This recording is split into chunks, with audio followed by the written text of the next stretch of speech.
Spoštovani upokojenke in upokojenci, v temeljih naše države Slovenije je delo številnih generacij, predvsem vaše delo, spoštovani.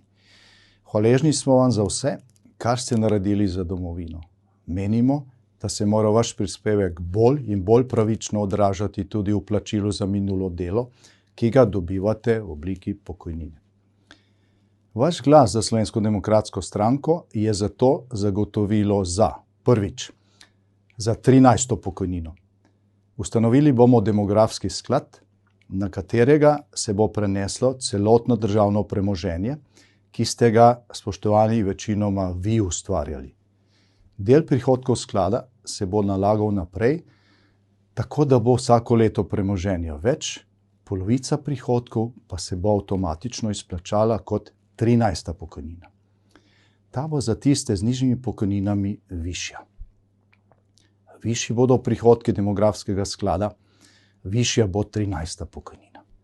Drugič, odpravili bomo prispevek za dolgotrajno oskrbo za upokojence in za kmečke žene brez prihodkov.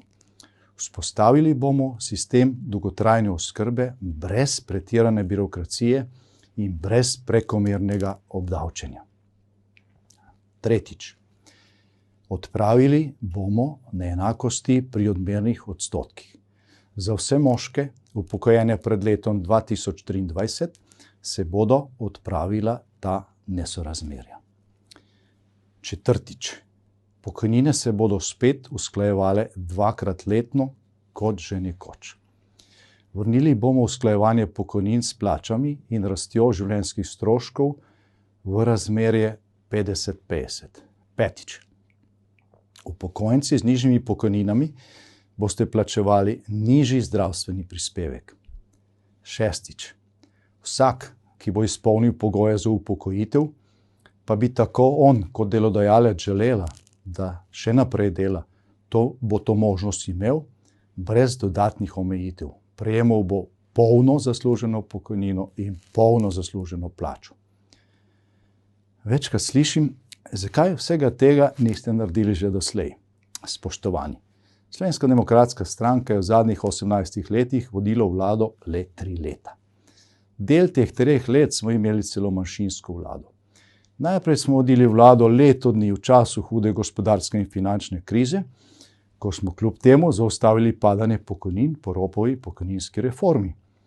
In nato še 2 leti v času pandemije covida, ko pa smo lahko z dodatki k pokojninam zgolj blažili socialni položaj najranljivejših. Za večje spremembe ni bilo niti pogojev, niti dovolj glasov v parlamentu. A tokrat je lahko drugače. Mora biti drugače. Kajti število upokojencev, ki živijo pod pragom revščine, je v zadnjih letih naraslo na preko 100 000.